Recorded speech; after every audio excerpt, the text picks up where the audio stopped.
TTP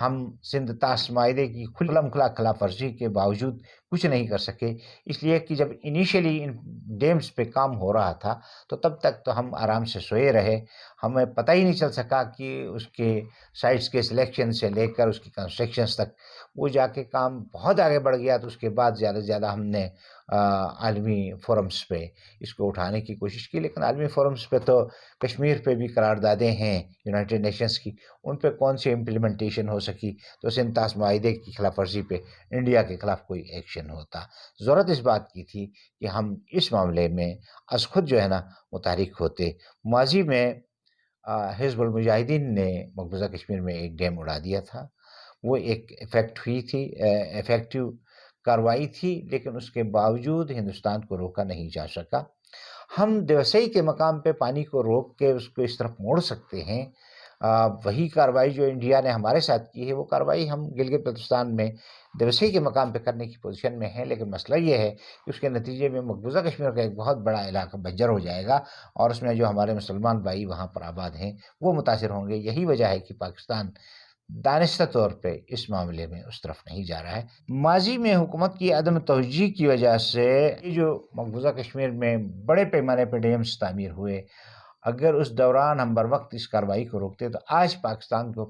پانی کی جس قلت کا سامنا ہے وہ نہ ہوتی۔ لیکن اب جب کہ ہمیں اس بات کا ادراک ہو گیا ہے کہ پانی سر سے اونچا ہو گیا ہے، تو ہم نے دیامر بادشاہ ڈیم اور اس کے ساتھ ساتھ ایک اور ڈیم کی تعمیر کا سلسلہ اس دریائے سندھ پہ شروع کر رکھا ہے۔ اللہ کرے کہ یہ پروجیکٹس پائے تکمیل تک پہنچیں جلد سے جلد۔ بہتر ہوتا کہ اس پہ بہت پہلے سے کوئی پلاننگ کی جاتی، لیکن ایسا ماضی میں نہیں ہو سکا۔ خیر، کل کے سانحے میں 3 افراد جان بحق ہوئے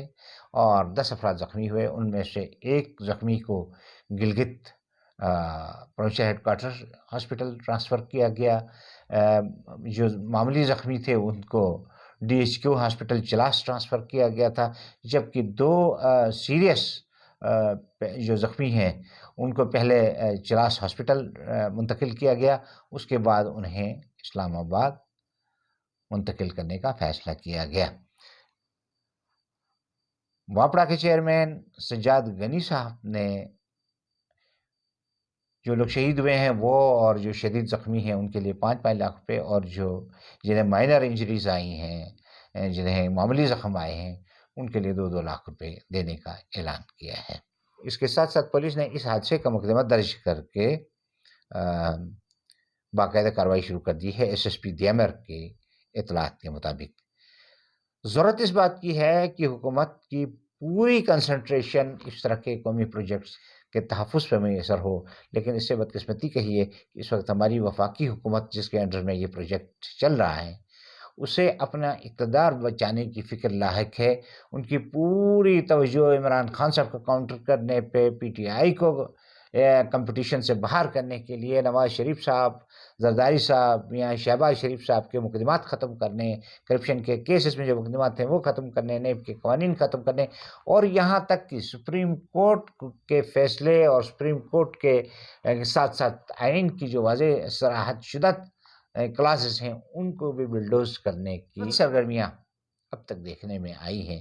حالانکہ ہر ادارے کی اپنی جرسڈکشن ہے، اپنا پرویو ہے، پارلیمنٹ کا اپنا ایک اختیار ہے۔ پارلیمنٹ چاہے اگر اس کے پاس اتنی اتھارٹی اور میجارٹی ہے تو وہ اس میں ترمیم کر دے کانسٹیٹیوشن میں، لیکن کانسٹیٹیوشن کو بلڈوز نہ کرے، اس لیے کہ یہ کانسٹیٹیوشن ہی ہے جو اس پورے ملک کو انٹیکٹ رکھے ہوئے ہے۔ جس دن یہ سماجی ایگریمنٹ، یہ جو عمرانی ایگریمنٹ ہے، خدا نخواستہ اگر آپ نے اس کو نقصان پہنچایا تو اس سے اس ملک کو نقصان پہنچائیں گے۔ آپ کی کنسنٹریشن، حکومتیں آنے جانی ہوتی ہیں، آج نہیں تو کل آپ کو موقع ملے گا، لیکن اصل بات یہ ہے یہ ملک قائم رہنا چاہیے، اس میں آئین کی بالادستی قائم ہونی چاہیے، اس میں ہر ادارے کو قانون اور آئین کے مطابق کام کرنا چاہیے، کوئی بھی فرد یا کوئی ادارہ آئین سے بالاتر نہیں ہے۔ یہ بات جتنا جلد ہم اپنے ذہنوں میں بٹھا لیں ملک و قوم کے مفاد میں ہے، ورنہ اس کے جو نقصانات ہوں گے اس کا تصور بھی رونگٹے کھڑے کر دینے والا ہے۔ ناظرین، ان تفصیلات کے ساتھ آج کے پروگرام سے آپ سے اجازت چاہوں گا. اگلے پروگرام میں پھر کسی اور ٹاپک کے ساتھ کسی اور موضوع کے ساتھ آپ کی خدمت میں حاضر ہوں گے. تب تک کے لیے اپنے میزبان عبدالبشیر خان کو اجازت دیجیے. پاکستان پائندہ باد.